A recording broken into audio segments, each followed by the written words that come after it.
Friends, मैं अनिल रतन आज आपको ग्रेट सुनील गावस्कर की ग्रेटनेस के बारे में एक आपको किस्सा बयान करूंगा कि कैसे हमारे ग्रेट सुनील गावस्कर की एक पूरा देश, एक पूरी कंट्री, कितनी बड़ी वो उनकी फैन थी। किस्सा ये 1980 का है, जब इंडिया ने वेस्ट इंडीज का एक टूर करना था, क्योंकि उससे पहले 1971 में और 1976 में भारतीय टीम ने वेस्ट इंडीज का दौरा किया था और अब एक दौरा 1980 में भारतीय टीम का बनता था वेस्ट इंडीज जाने का।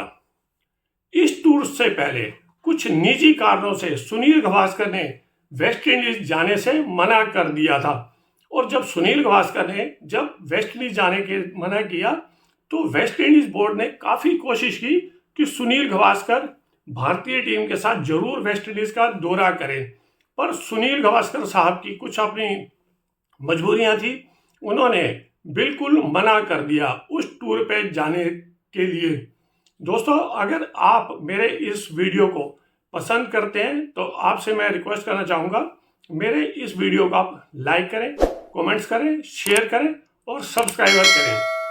दोस्तों, आते हैं अपनी स्टोरी पर। सुनील गावस्कर, जो कि इससे पहले वेस्ट इंडीज जब गए थे 1971 में पहली बार, जो कि सुनील गावस्कर का पहला टूर था, उस टूर में सुनील गावस्कर ने 4 टेस्ट मैचों में 774 रन बनाए थे और वहां पे इनकी कोई एवरेज 172 की थी, जहां इन्होंने 4 सेंचुरियां मारी थी और 3 उसमें हाफ सेंचुरी थी। और एक टेस्ट जो कि लास्ट पोर्ट ऑफ स्पेन में खेला गया था, वहां पे इन्होंने एक टेस्ट की एक पारी में 124 रन बनाए थे और एक पारी में उन्होंने 220 रन बनाए थे। और फिर उसके बाद जब ये 1976 में इंडिया की टीम वेस्ट इंडीज गई थी, उस टूर में भी सुनील गावस्कर ने 2 शतक बनाए थे। और उस समय तो वेस्ट इंडीज की टीम बहुत ही स्ट्रांग थी।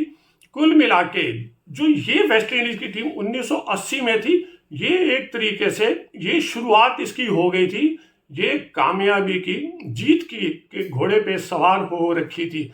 ये हर टीम को कुचलती जा रही थी। सिर्फ एक इंडिया ही एक ऐसी टीम थी जिन्होंने वेस्ट इंडीज को फाइट किया था। 1971 में जैसे इंडिया 1-0 से जीत गया था, फिर 1976 में 2-1 से श्रृंखला वेस्ट इंडीज जीत गया था, पर जो 4th टेस्ट था वो कैसे वेस्ट इंडीज जीता था, ये एक इतिहास है। फिर उसके बाद एक वेस्ट इंडीज की टीम 75 में क्लाइव लॉयड के अंडर आई थी। वो टीम हालांकि वेस्ट इंडिया आके वो 5 टेस्ट की सीरीज थी, 3-2 से जीत गई थी। फिर 78 में कालीचरण की एक टीम जो इंडिया आई थी, वो इंडिया में 1-0 से हार गई थी। कुल मिला के इस बीच में 1971 से लेके 1980 तक यहाँ पे 20 टेस्ट टोटल इंडिया और वेस्ट इंडीज ने खेले थे। इन 20 टेस्टों में 5 वेस्ट इंडीज जीता था और 5 ही इंडिया जीत गया था। ये एक बहुत ही बड़ी उस टाइम उपलब्धि थी जो ये रिकॉर्ड था। और वेस्ट इंडीज के जो दर्शक थे वो एक तरीके से ऊब गए थे वेस्ट इंडीज की जीत, एक तरफा मैच देख के, एक तरफा मैच, क्योंकि वेस्ट इंडीज 3 दिन में 4 दिन में आराम से मैच जीत रहा था। और एक इंडिया से ही इनको उम्मीद थी कि इंडिया की टीम यहाँ पे आएगी, कुछ फाइटिंग होगी, क्योंकि एक वेस्ट इंडीज की टीम ऐसी है, यहाँ के जो ग्राउंड है, क्रिकेट ग्राउंड, ये बहुत छोटे ग्राउंड है। सिर्फ इनकी कैपेसिटी 10,000 या 12,000 सिर्फ है, और इनके पास कोई स्पॉन्सर बहुत अच्छे नहीं है। वेस्ट इंडीज शुरू से ही ये कोशिश करता था कि हमारे को अपने देश में दूसरी टीम की मेजबानी ना करनी पड़े, क्योंकि आप जिस टीम की मेजबानी करोगे, आपके पास अगर स्टेडियम 10 या 12,000 सिर्फ कैपेसिटी के हैं, दर्शक आएंगे बेशक, और वहीं से आपको रेवेन्यू मिलेगा उन टेस्ट मैचों से। वो एक समय ऐसा था कि ऐसा इतने स्पॉन्सर वगैरह नहीं होते थे, टीवी राइट इतने नहीं होते थे, ऐसे जो आज अरबों रुपए होस्ट कंट्री कमा लेता, उस समय नहीं कमाते थे। और वेस्ट इंडीज के लोग जो हैं हमारे सुनील गावस्कर को देखना चाहते थे कि सुनील गावस्कर आए।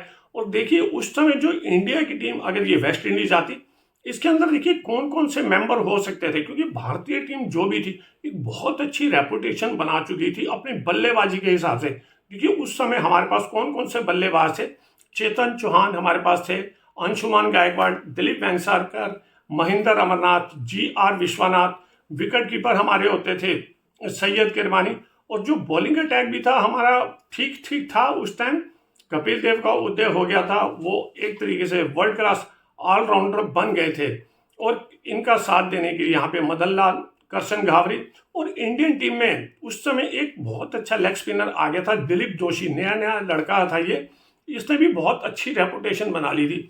और जो वेस्ट इंडीज की जो टीम थी जिसको मैं बता रहा था कि वो अपने आप में एक अजय टीम थी जो कामयाबी के घोड़े पे सवार थी, उनकी टीम की तरफ आप ख्याल कीजिए कौन कौन से उनकी टीम के मेंबर थे। उनके जो दो ओपनर थे, गॉर्डन ग्रीनिस, डेसमंड हैंस थे उनके पास, एल्विन कालीचरण, बीबेन रिचर्ड, क्लाइव लॉयड और जेफरी दुजॉन इनके विकेट बल्लेबाज थे। और जो इनके पास बॉलिंग अटैक जो था उसमें आप देखिए Andy Roberts, Michael holding, Joel Garner, Colin craft, ये जो चार फास्ट बॉलर थे ये लगभग 95 मील की स्पीड से बॉल करते थे और बहुत घातक टीम थी। मैं ये नहीं आपको कह रहा कि अगर ये सुनील गावस्कर इस टीम के साथ चले जाते तो इंडिया की टीम वेस्ट इंडीज को हरा देती, क्योंकि वेस्ट इंडीज की टीम उस टाइम बहुत स्ट्रांग थी। उनको हराना एक सपने में ही आप सोच सकते थे कि हम वेस्ट इंडीज को हरा रहे हैं।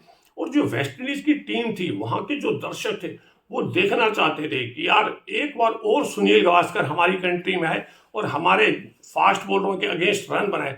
आफ्टर ऑल सिर्फ सुनील गावस्कर ने 8 टेस्ट जो वेस्ट इंडीज में खेले थे उसमें आप देखिए इन्होंने 6 सेंचुरियां बनाई थी। ये अपने आप में कोई बहुत मामूली बात नहीं थी, बहुत बड़ी बात थी।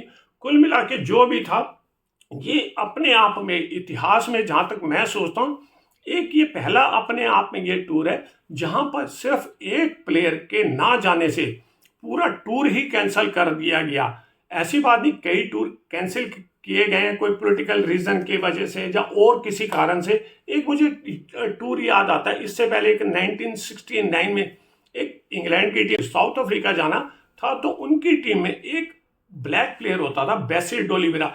ये बेसिल डोलिवेरा जो प्लेयर थे ये बेसिकली ये साउथ अफ्रीका के ही थे, नागरिक थे, पर ये इंग्लैंड की टीम से खेल रहे थे। पर वहाँ पे ब्लैक प्लेयर को चांस नहीं मिलता था, इसलिए वो इंग्लैंड भी जा रहे थे, तो साउथ अफ्रीका ने उस टूर को कैंसिल कर दिया था। कुल मिला के ये एक पहला और आखिरी टूर था कि जहाँ पे एक टीम का टूर इसलिए कैंसिल किया गया, उनमें से एक विशेष प्लेयर जो उस टीम के साथ आ नहीं रहा था। कैसा आपको ये किस्सा लगा जो ये मैंने आपको स्टोरी बताई है? ये जहाँ तक मैं सोचता हूँ ये किसी भी समय किसी न्यूज़पेपर चैनल में या कभी भी हमारे ग्रेट सुनील गावस्कर ने किसी टाइम भी टीवी के सामने इस सीरीज का जिक्र नहीं किया गया। कम से कम मैंने तो ये सुना नहीं है सुनील गावस्कर के सामने से। दोस्तों अगर आपको भी कोई ऐसा टूर मालूम हो, कोई कारण से कोई टूर कैंसिल किया गया, जहाँ तक जो मैं ये आपको इन्फॉर्मेशन दे रहा हूँ, तो आप मेरे बॉक्स में जाके कमेंट्स करें। मिलते हैं दोस्तों एक और शानदार रोचक किस्से के साथ, तब तक अनिल रतन का नमस्कार।